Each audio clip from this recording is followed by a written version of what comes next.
Isang buhay para sa isa pang buhay. Sa gitna ng kaguluhan, inuna pa rin ni Jack Ero ang kaligtasan ni Minato. Hangal ka, ang huling salitang binitawan niya bago niya itinulak ang ating bida palayo, dahilan para siya ang sumalo sa mga dambuhalang butas na tumapos sa kanyang buhay. Maging ang radar nito, bigo. Hindi nito nakita ang atake na kayang bumutas sa kahit anong depensa. Sa kanyang huling hininga, humingi siya ng tawad sa captain, dahil alam niyang sa puntong ito, tanging si Makoto na lang ang pag-asa nila. Nanggagalaiti sa galit si Makoto dahil sa mga nasaksihan nito. Pero ang trahedya ay hindi pa tapos. Si Hisano, patay na rin. Habang si Captain Makoto ay nawalan na ng isang kamay, nagawa pa niyang mag-utos, magtago kayo sa kakahuyan. Maging ang Vice Captain na si Mana, tanging pagtawag na lang ng pangalan ng kanyang kasamahan ang nagawa niya. Captain, ang kamay niyo, wika ng isa. Napagtanto ni Makoto na isa itong skill attack. Isang skill na hindi kayang pigilan ng barrier, isang kapangyarihan na binubura ang lahat ng madadaanan nito. Sumugod siya kung saan sa tingin niya nanggaling ang pag-atake. Captain, wika ni Mana at nabigla sa nakita. Ang mas malala pa, ang boss na akala nating natunaw na, nag-regenerate. Kailangan natin talunin ang boss na tayo-tayo lang. Kaya mo bang gumalaw, Minato? Tanong nito sa ating bida. Pero si Minato, nakikiusap kay Valentine na iligtas at buhayin sila. Sa gitna ng -37 degrees, tila mas lalong lumamig ang paligid nang marinig ni Minato ang sagot ni Valentine sa loob ng crest, patawad. Minato, hindi ko kayang buhayin ang mga kasamahan mong patay na. Ganun ba, Reiichiro, Wontak, Eiler, mga founders, lagi na lang ako umaasa sa inyo. Gusto ko sanang tapusin ang misyong ito na ako lang pero, pakiusap tulungan niyo ako, wika ng ating bida. Sumang-ayon naman ang mga founder at dito, nagbago ang anyo ng ating bida. Walang kawala ang sinumang pumatay sa kanyang pamilya. Na-analyze na ni Captain Makoto ang sitwasyon, ang atakeng pumatay kina Jack Ero at pumutol sa kanyang braso ay nanggaling sa layong mahigit 3 kilometro. Isipin nyo, nilampasan nito ang radar ni Jack Ero na parang hangin lang. Pero dito nyo malalaman kung bakit si Makoto ang pinakamalakas, lagi niyang sinusupil ang sariling lakas para bigyan ng chance na lumakas ang kanyang squad. Pero ngayong wala na sila, ang safety limit ay tinanggal na. Sa isang iglap, gamit ang kanyang matalas na paningin, na-pinpoint ni Makoto ang lokasyon ng kalaban kahit may mga bundok sa pagitan nito. Koriyama, Hisano, Kawase, Meromi, hindi ko haayaan na mawala ng silbi ang inyong kamatayan. Pinakawalan niya ang kanyang Crimson Light, isang nagbabagang atake na dapat ay uubos sa target, pero hinarang ito ng isang Dark Energy Ball. Doon na lumitaw ang hindi kilalang lalaki na may dalang nakakangilabot ng ngiti. Nahanap mo ako agad at inatake, tulad ng inaasahan sa isang captain ng pinakamalakas na squad. Nagulat si Makoto dahil nilamon ng mga bola ang apoy na pinakawalan niya. Sabi pa ng kalaban, kung buo lang daw ang braso ni Makoto, siguradong patay na siya. Pero sa realidad, 4 na dambuhalang dark energy balls na ang nakapaligid sa kanya para tapusin ang ating captain. Isang laban na hindi para sa mahihina ang loob. 4 na dark energy balls ang sumugod kay Makoto, pero sa isang hampas ng kanyang espada, ginamit niya ang nyebe sa paligid para itago ang kanyang presensya at lituhin ang kalaban.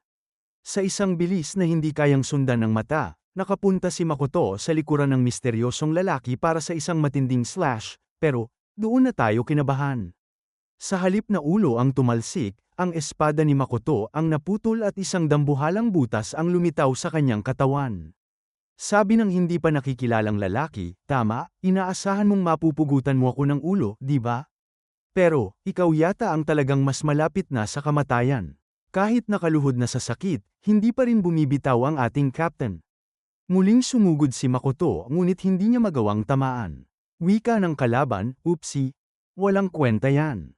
Napaungol sa sakit ang ating captain sa tinanggap niyang sipa. Pero kahit ganun, nagawa pa ni Makoto na mag-counter gamit ang hawakan ng kanyang naputol na espada, sapat para patalsikin ang misteryosong lalaki. At dito na inilabas ni Makoto ang kanyang tactical analysis, bakit tumigil ang atake ng kalaban kanina matapos ang ilang pagpapakawala ng dark energy balls. Ang sagot, ang skill na ito na kayang lamunin ng lahat ng mahawakan ay hindi pwedeng gamitin ng tuloy-tuloy.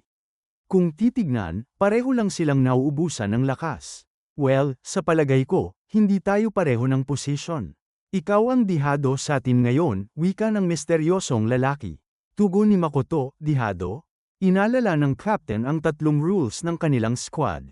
At sa harap ng naguguluhan niyang kalaban, isinagawa ni Makoto ang pinakamabagsik na galaw. Ginamit niya ang sarili niyang apoy para sunugin ang sarili niyang sugat para tumigil ang pagdurugo.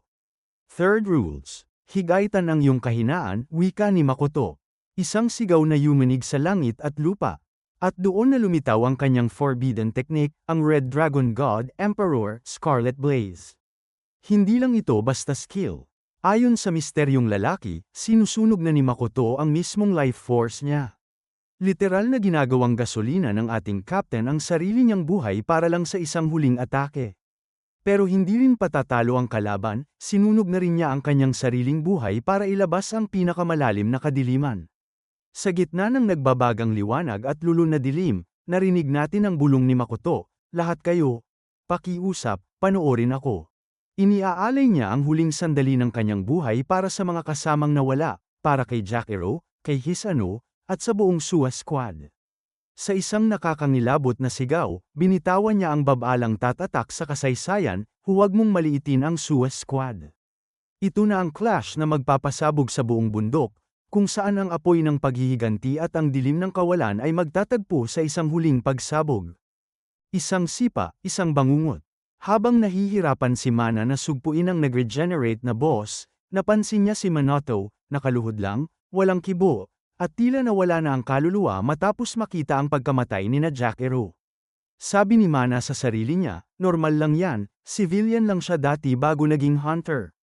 Pero mga boss, nagkamali siya. Sa isang iglap, parang kidlat na gumalaw si Minato at pinakawalan ng isang dambuhalang sipa. Ang resulta, ang upper body ng boss monster, durog. Maging ang mga natitirang members ay hindi makapaniwala sa nakita nila. Habang ang mga legends sa loob ng crest ay bumubulong, kami na ang bahala sa lahat.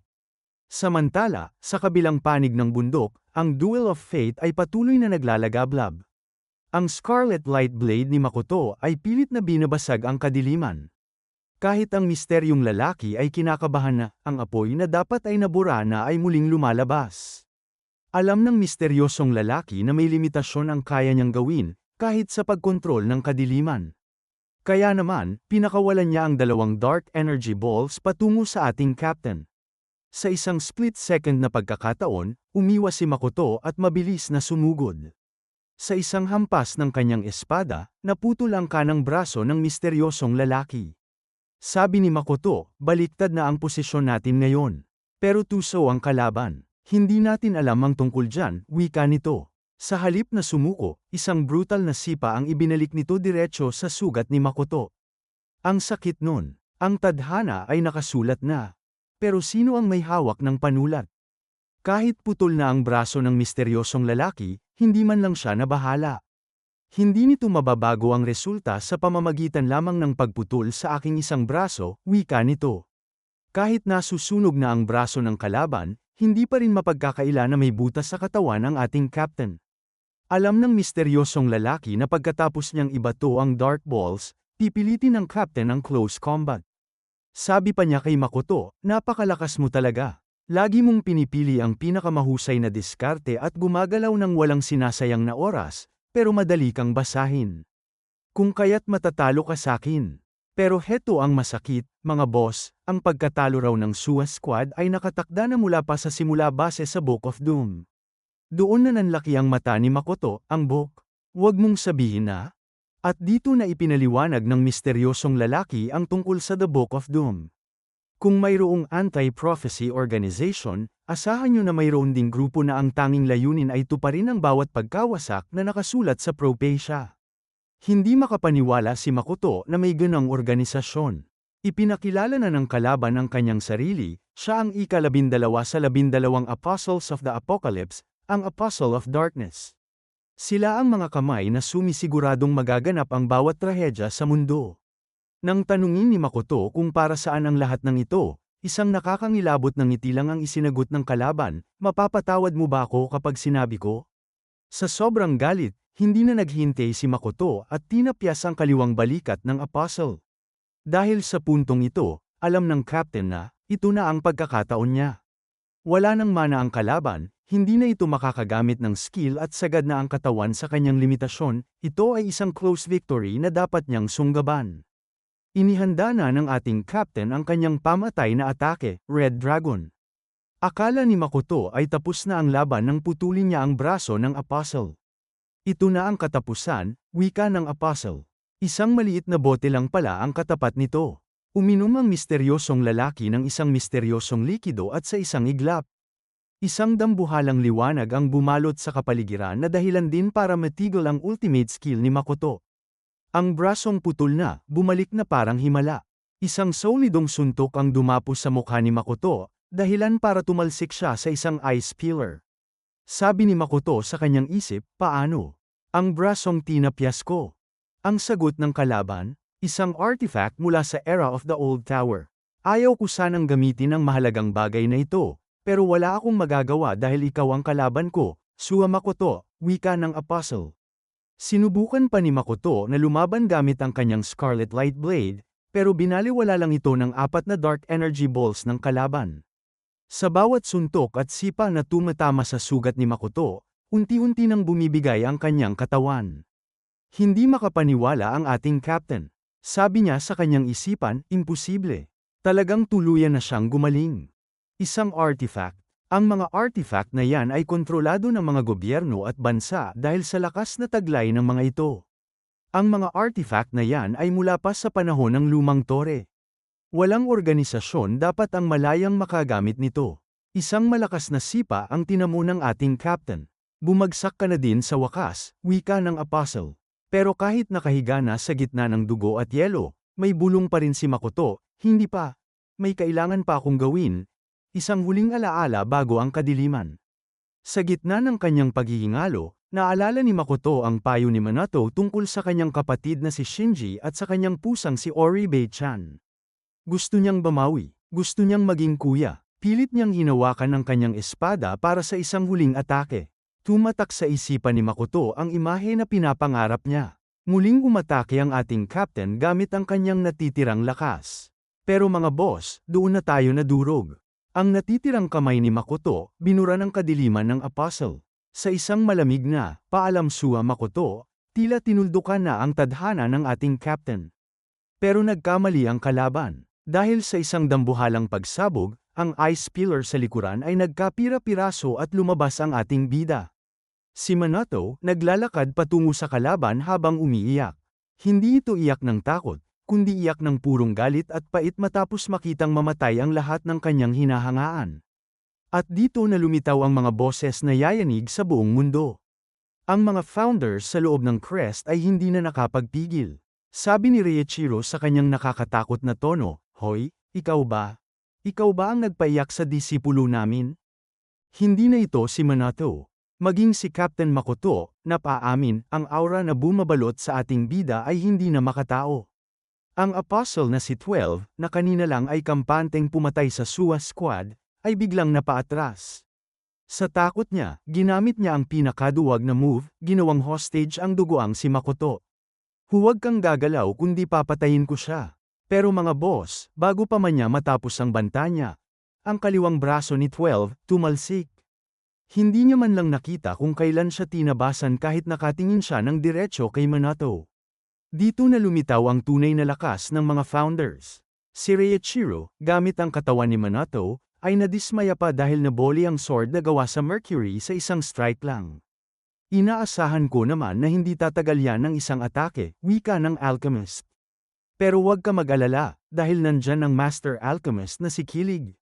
Gamit ang kanyang skill na Trismegistus, ginawa niyang isang dambuhalang armas ang Mercury, iba't ibang klaseng sandata para sa bawat founder. Sabi ni Kilig, lahat tayo? Pakita natin kung ano ang impyerno. Pero heto ang nakakagulat, ang braso ni 12, bumalik na naman.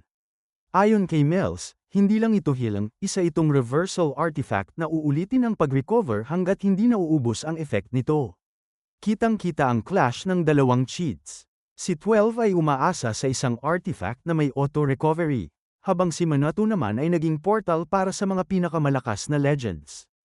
Napansin niyo ba ang coordination?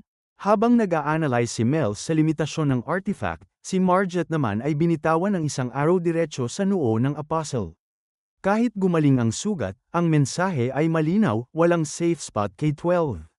Ang bawat bahagi ng katawan niya ay target na ngayon ng mga founders. Isang tanong, isang madugong sagot. Nang tanungin ni Wontak kung paano tatalunin ang isang taong hindi mamatay-matay, ang sagot ni Mels ay simple pero nakakangilabot, patayin mo siya ng paulit-ulit. Mamamatay din yan balang araw. Doon na nagsimula ang impyerno para kay 12. Sinubukan niyang gamitin ang lahat ng kanyang dark energy balls bilang kalasag, pero walang tatalo sa mata ni Margit. 3 pana ang pinakawalan ni Minato, 1 sa mata, 2 sa dibdib. Hindi makapaniwala ang Apostle, sa kabila ng kanyang absolute defense, punong-puno pa rin siya ng mga butas para sa isang alamat. Sinubukan ni 12 na patamaan ang ating bida gamit ang kanyang mga dark energy balls. Pero heto ang pinakamalupit. Sa isang iglap, ginamit ni Minato ang footwork ni Wontak para makaiwas at makalapit na tila isang mailap na ahas. Isang sipa mula sa baba na tumama sa panga ng kalaban, sinundan ng isang malupit na palm strike sa muka. Na-analyze na ni Wontak ang sikreto, ang annihilation skill ni 12 ay epektibo lang kapag nakikita niya ang target. Pero sa bilis ng mga founders, para lang siyang nakikipaglaban sa hangin. Isang matinding body impact ang tumapos sa combo, dahilan para tumalsik ang Apostle na parang isang magaang papel. Ilang beses na ba siyang namatay? Tanong ni Wontak. Sabi nga ni Eiler, may punto pa bang bilangin kung ilang beses na siyang namatay? Kitang-kita ang pagkakaiba ng modern awakeners sa ancient founders. Si 12 ay umaasa sa artifact at isang overpowered skill, pero ang mga founders ay umaasa sa purong teknik at karunungan. Ang tapatan nila sa darkness ni 12 ay patunay na kahit gaano kalakas ang skill mo, kung hindi mo ito kayang itama, wala itong kwenta. Matapos tumalsik ni 12, lumapit ang ating bida kay Makoto para gamitin ang skill na preservation. Ikaw ba si Minato? Tanong ng captain. Hindi. Kami ang mga founders na naninirahan sa katawan na ito bilang heroic spirits. Walang oras para mag-isip, walang oras para huminga. Muling sumugod si Minato habang naiwan ang captain. Ganun pala, sila ang mga founder, wika ni Makoto. Akala ni 12 ay makakahanap pa siya ng butas, pero sa isang iglap. Isang dambuhalang spear ang bumaon diretso sa kanyang puso. Sabi ni 12 sa kanyang sarili, wala na akong oras para magplano. Dahil sa harap ng ating bida, ang bawat taktika ay walang kwenta. Kung mananatili siyang ganito, tuloy-tuloy ba ang kanyang pagkamatay? Tanong ni Calces. Hindi, tugon ni Mels. Ganun ba? Sinundan pa ito ng isang axe kick na nagpabagsak sa kanya sa yelo. Maging si Eiler ay naiirita na, kung wawasakin ba natin ang buong katawan niya, saan pa kaya siya magre-regenerate? Isang tanong na nagpapahiwatig na ang kamatayan ni 12 ay hindi na kung paano kundi kung ilang beses pa. Sa desperasyon ni 12, binalak niyang gamitin ang huling lakas para patayin si Makoto at tumakas. Pero laking gulat niya nang makitang ang ating bida ay kampante nang nakaupo sa harap ng captain. Huli ka na, wika ni Reiichiro. At dito na natin nakita ang tunay na definition ng abnormality. Tumingin ka na mabuti, dagdag pa nito. Ipinakita ni Reiichiro kay Makoto ang kanyang mga teknik. Ang apostle na nagsabing hindi siya natatakot sa kamatayan ay biglang nanginginig. Ang kanyang paninindigan ay gumuho sa harap ng lakas na hindi dapat umiiral sa mundong ito. Pero bago pa man siya tuluyang matabasa ng airnet slash ni Minato, kinuha nito at binitawan niya ang kanyang huling alas, ang artifact na Sand Cage of Time. Naputol man ng ating bida ang braso ni 12, pero huli na. Na-activate na ang Sand Cage of Time. Isang kulungang naglock sa ating bida sa loob ng isang dimensional barrier. Ang Sand Cage of Time ay isang desperadong move, hindi ito para manalo, kundi para pigilan ito ang kamatayan niya. Isang artifact na kayang i-manipulate ang oras o espasyo para ikulong ang isang target. Sakto namang natapos na ang regeneration time ni 12. Sabi niya sa sarili niya, nagawa ko. Nakasurvive ako. Anong gagawin natin? Tanong ni Mels. Natahimik si Reiichiro. Sayang, natapos pa naman ang kanyang regeneration skill, wika nito. Nakampante naman si 12, dahil sa loob ng Sand Cage of Time, kahit ang sarili niyang darkness ay hindi ito kayang tibagin. Kampante na ang apostle na makakaalis siya ng buhay dahil wala ng paraan ang ating bida para maabot siya. Pero mga boss, nagkakamali siya. Habang nag-uusap sina Mel's at Riichiro sa loob ng cage kung ano ang susunod na gagawin, biglang may napansin si Riichiro. Hindi si Minato ang tatapos sa labang ito. Lumingon si Riichiro sa dugo ang captain at nagtanong, "Oy, pinanood mo ba ako ng mabuti, Suwa Makoto?" Isang tanong na hindi lang para sa kumpirmasyon, kundi isang hamon para sa susunod na generation. At sa harap ng naguguluhang apostle, ang captain na akala nating wala ng lakas ay dahan-dahan na tumayo. Sa gitna ng kanyang mga sugat at pagod, isang matinding kagustuhan na lumaban ang muling nagliyab sa kanyang mga mata. Dito na natin masisilip ang kabataan ng ating captain. Mismong si Midori, hindi makapaniwala sa nakikita niya. Sabi niya, "Ang weird naman ito. Kahit kailan, hindi ako nanalo laban kay Makoto pagdating sa sining ng espada. Seryoso ba? Isa ba siyang henyo na katulad ko? Kung ganoon, mas mabuti pang maghanap siya ng master na gagabay sa kanya." Dahil sa payo ng World's Strongest Awakeners, nagsimula ngang maglakbay si Makoto. Hinanap niya ang mga pinakamalulupit na guro sa buong mundo, ang mga nilalang na nasa pinakatuktok ng tatsulok ng lakas. Naging disipulo siya ng mga alamat. Pero ano ang nangyari? Ang akala nating mahabang training arc, naging mabilisang katapusan. Lahat ng master na nakaharap niya, isa-isang napayuko at nagsabi, "Wala na akong kahit anong maituturo sa iyo. Nalampasan mo na ako sa lahat ng bagay. Maghanap ka na ng ibang guro. Dahil sa iyo, na-realize ko na isa lamang akong normal na tao." Sobrang nakakaloko, mga boss. Lahat ng tinitingalang master, sumuko at nagtaas ng puting panyo sa loob lang ng isang buwan o mas mababa pa. Literal na nilamon ng talento ng ating captain ang mga tinatawag na eksperto. Dito na pumasok ang huling pag-asa ni Makoto. Isang makapangyarihang boses ang bumasag sa kanyang kawalan ng pag-asa. Simula sa araw na ito, ang taong ito ang magiging bago mong master. Siya ang pinakamalupit at pinakamalakas na swordsman na nakilala ko sa buong buhay ko. Maging disipulo ka ng aking nakababatang kapatid. At ang babaeng yun, walang iba kundi si Hanuki Achika, ang kanyang magiging huling master. Dito na natin makikita kung gaano katindi ang pundasyon ni Makoto. Nanatili siya sa ilalim ng gabay ni Achika sa loob ng 3 taon. 3 taon na puno ng tagisan ng talino at lakas. Hanggang sa isang araw, habang tinitignan ng isang kakaibang libro, nagtanong ang ating captain, "Master, ano ang teknik na ito?" Napakamot ulo si Achika habang nakangiti, yan ba?" Isang nawawalang sining yan na hanggang ngayon ay hindi ko pa rin malaman kung paano gagawin yan. Ang teknik na yan, ang nag-iisang founder lang na si Hanuki Riichiro ang may kakayahang gumamit. Napaisip ng malalim si Makoto, ang founder mismo. Ngunit matapos ang ilang araw, binitawan na ni Achika ang mga salitang kinatatakutan ni Makoto. Tumingin ng diretso si Achika sa ating captain nang may halong pagmamalaki at lungkot. "Alright, Makoto. Wala na rin akong kahit anong maituturo sa iyo rito. Master mo na ng buong-buo ang Hanoki One-Handed Sword Style." Ang huling pinto ng pagiging disipulo ay tuluyan ng nagsara. Nanginginig ang kamao ng ating captain, habang nakatitig sa kanyang guro. "Master? Paano pa ako lalong lalakas ngayon?" Nag-echo sa isip ni Makoto ang mga huling salita ni Achika. "Napapaisip din ako. Ang talento mo ay masyadong dambuhala, Makoto. Kahit sa tindi ng training na ginawa mo, para ka pa ring isang bulaklak na hindi pa bumubuka. Maaari kang maghamon sa ibang sword dojo, o magpatuloy sa pakikipaglaban, pero magiging mahirap pa rin para sa iyo na lubusang sumibol sa buhay na ito." Ngunit may pahabol ang guro. Sabi niya, "Subalit balang araw, may isang mas malakas na swordsman na lilitaw mismo sa harap ng iyong mga mata. Maaaring mangyari lang ito ng isang beses sa buong buhay mo. Kaya siguraduhin mong hindi mo palalampasin ang pagkakataong yan." At doon na nagising ang kasalukuyan. Tumingin ang ating captain at bumulong sa kanyang sarili, "Salamat, Master. Naiintindihan ko na. Sa ngayon, ang pagkakataong yun ay nandito na." Ibig sabihin, ang nasa harap niya ngayon ang susi para sumibol ang kanyang nakatagong lakas. Dito na pumasok ang pinaka-mind-blowing na eksena, mga boss.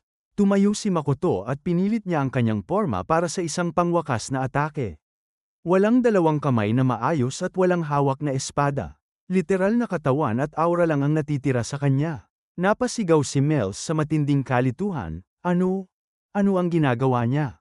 Maging ang ating bida, hindi makapaniwala habang nakatitig, Captain Sua. Samantala, sa loob mismo ng training ground ng Anti-Prophecy, biglang napatayo si Midori.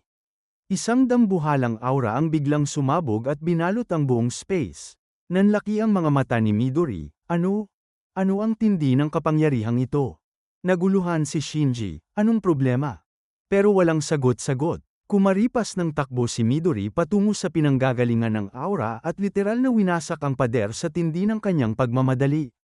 Nagulat si Akane, ano? Isang pagsabog, Ichihara-san. At sa sandaling ito, pumasok tayo sa loob ng utak ni 12.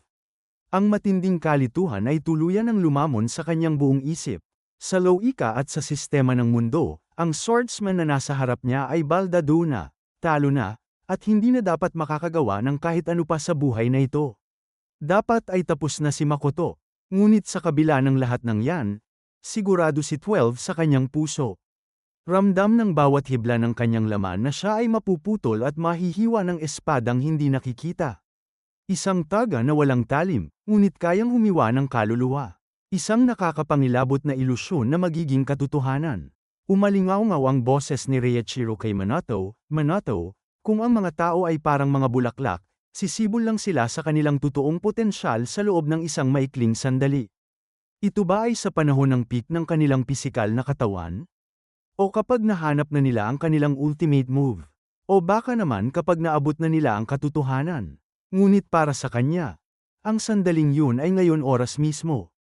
Iukit mo ang imaheng yan ng malalim sa iyong isipan. Nayanig ang ating bida. Napasigaw siya sa kanyang nakikita, ibig sabihin ba nito? At doon na pumikit ang ating captain. Habang nagliliwanag ang buong paligid, sunod-sunod na nag-flash ang mga alaala sa ulo ni Makoto, ang kanyang pagsisikap, ang mga master na sumuko sa kanya, at ang huling habilin ni Ichika. Ginamit niya ang lahat ng yan para mag-concentrate para sa kanyang huling atake. Walang dalawang kamay. Walang hawak na espada, pero dahan-daang itinaas ni Makoto ang kanyang natitirang braso, tinaas niya ang kanyang porma na tila ba hawak niya ang pinakamatalas na sandata sa buong universo. At doon na niya binitawan ang nakatagong skill, Hinoko's one-handed sword style, the lost technique, indomitable. Isang hindi nakikitang taga sa hangin. Isang mabilis at walang katulad na hiwa na hindi nakita ng mga mata ng tao. At sa isang iglap, si 12, literal na nahati sa dalawang piraso mula ulo hanggang paanan. Sobrang lupit. Ang katawan ng nagmamalaking kalaban, nahati sa gitna dahil sa isang invisible slash na hindi nakikita kahit sa ere. Pumasok tayo sa huling sandali ng utak ni 12 habang dahan-daang naghihiwalay ang kanyang katawan. Hindi niya matanggap. Sabi niya sa sarili niya, ang aking defensive darkness ay dapat flawless at perpektong naka-activate. Para maging tumpak, hiniwa niya ang katawan ko ng walang espada o kamay. Ngayong oras, dito sa lugar na ito, ako ba ay matatapos lang ng ganito? Ang indomitable ay hindi lang basta sining ng espada, ito ay ang pag-iral ng iyong kalooban na kahit pilayin ang katawan, kahit bawiin ang sandata, ang iyong diwa ay mananatiling isang talim na kayang pumutol ng kahit anong kadiliman.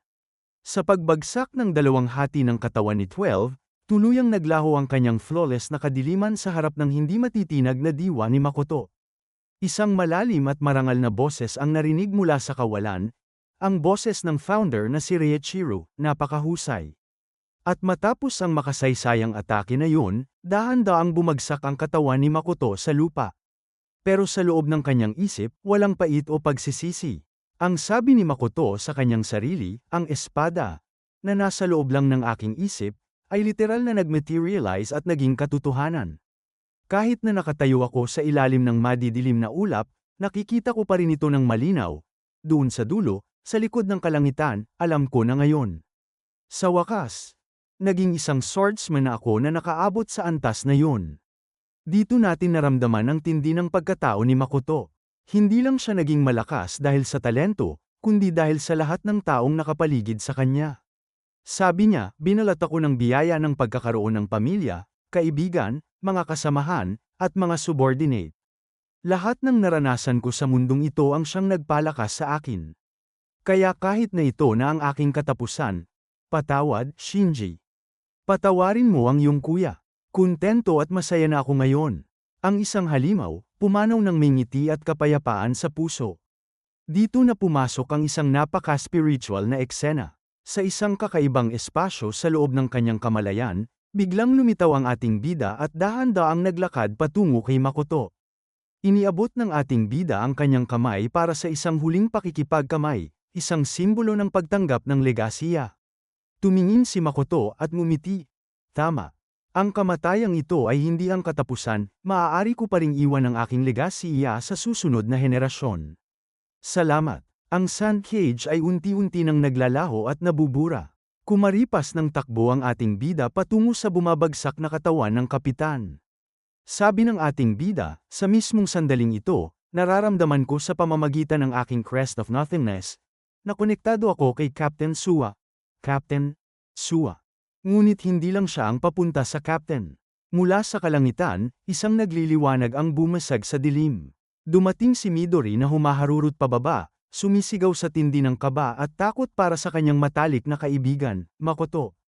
Grabeng emosyon. Inangat at niyakap ni Midori ang katawan ni Makoto, at doon niya nakita ang mukha ng kanyang kaibigan, isang mukhang nakangiti, payapa, at kontento sa lahat ng kanyang nakamit. Dito na opisyal na nagtapos ang isang alamat. Si Suwa Makoto, sa edad na 23 taong gulang, ay opisyal ng pumanaw at bumagsak sa kanyang huling laban, sa kamay ni 12. Isang napakasakit ngunit napaka-engranding pagtatapos para sa kapitan ng Anti-Prophecy. Namatay siyang bitbit ang titulo ng pinakamalupit na swordsman na sumibol sa gitna ng labanan. Maraming salamat sa panunood. Kung nag-enjoy kayo, click nyo naman ang like button at mag-subscribe para lagi kayong updated sa mga uploads namin.